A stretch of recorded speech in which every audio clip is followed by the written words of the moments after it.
CBSE 9 Chapter 1 questions. Test. First question. Convert the following temperatures to the Celsius scale. अब आपको लगेगा ये kelvin है, बहुत हार्ड है. उसका सिंपल सा ट्रिक है. वो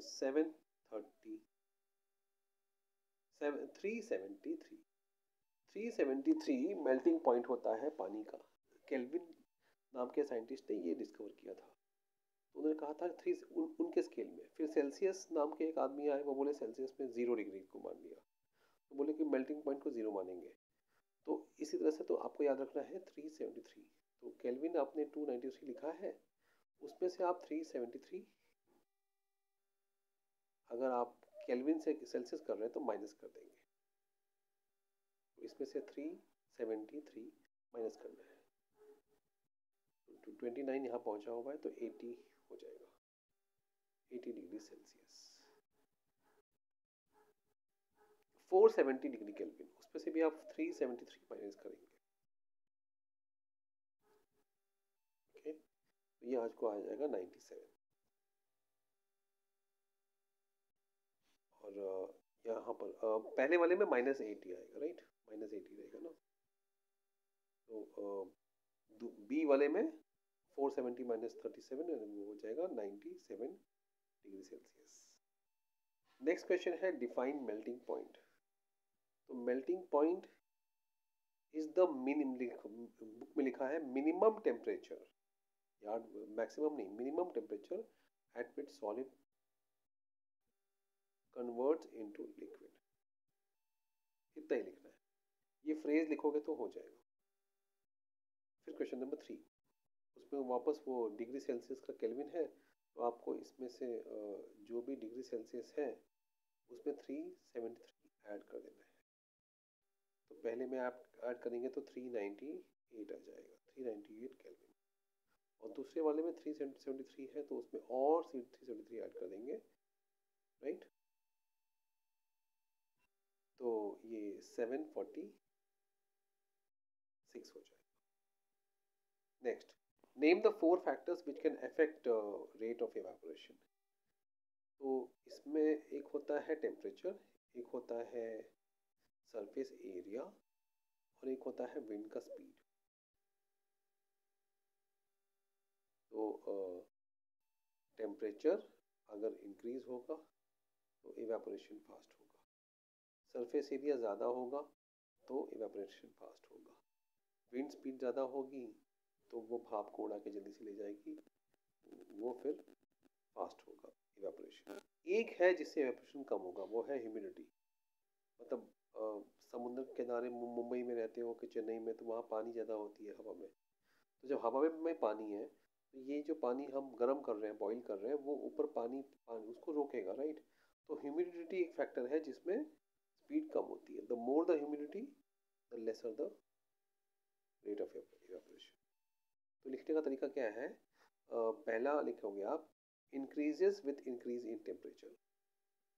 second, increases with increase in surface area. Third, increases with increase in wind speed. Fourth, decreases with increase in humidity. Okay, तो अब आपको ये पहले वाले का है स्पीड S, दूसरे का है टेम्परेचर T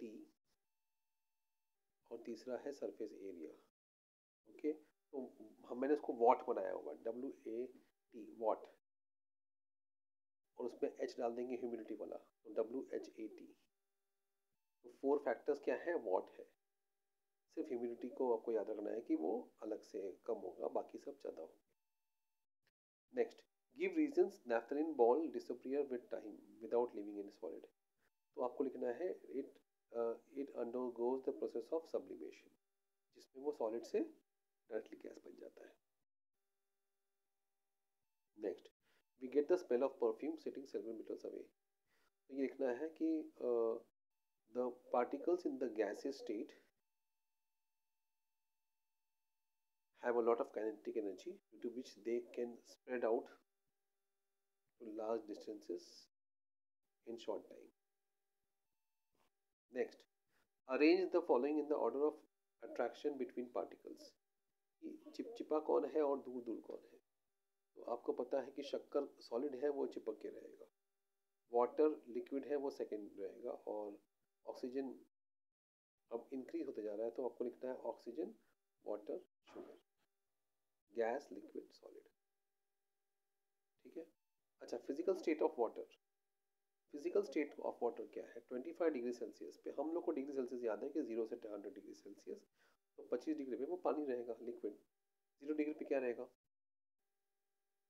सॉलिड। और 100 डिग्री सेल्सियस पे gas. Next, give 2 reasons to justify water at the room temperature as a liquid. अब इसमें रीजन दिया हुआ है, तो वाटर लिक्विड क्यों है रूम टेम्परेचर पे? कोई भी चीज तब लिक्विड होती है जब उसका force of attraction, kinetic energy कम ज़्यादा होता है, वो वर्ड लिखना है। Kinetic energy is neither too high to make it a solid nor too less. It needs 100 degrees Celsius to make it a gas and 0 degrees to make it a solid. इस तरह से answer लिखना है। Wordings are not important, definition में रहता है, यहाँ नहीं होता। Ion alumina is solid at room temperature, वापस आपको वही लिखना है कि उसका मेल्टिंग पॉइंट, तो साइंस की भाषा में the melting point of water is 100 degrees, below that it is liquid. The melting point of ion is very high, but at room temperature, hence at it is solid. Why is ice at 273 more effective in cooling than water at the same temperature? तो अगर ice है, चाहे जिस भी degree पे हो, okay, अगर ice है तो it has more latent heat, छुपा हुआ heat of cooling, latent heat of cooling. Cooling लिखा है तो कूलिंग लिखो। Water has, as compared to water, that of water. What produces most severe burns, boiling water or steam? Now the kinetic energy of gases particles are more, hence steam causes more severe burns. 373 K कितना degree Celsius है? आपको पता है -373 करना है, right? तो वो 0 degree Celsius हो जाएगा। 100 K कितना, 100 सेल्सियस कितना केल्विन है? तो ये इसमें आपको 373 ऐड करना है, 473 है। Ice melting point is how many kelvin? Ice का melting point, melting point of ice is 0, मैंने बताया था आपको dialogue, melting point of ice is 0 degree नहीं 373 डिग्री केल्विन, 0 डिग्री सेल्सियस है ना, 373 डिग्री केल्विन, याद रखना। Latent heat is heated heat. तो आई होप आपको समझ में आया होगा, और इसी बहाने आपकी इस चैप्टर की पढ़ाई भी होगी। All the best.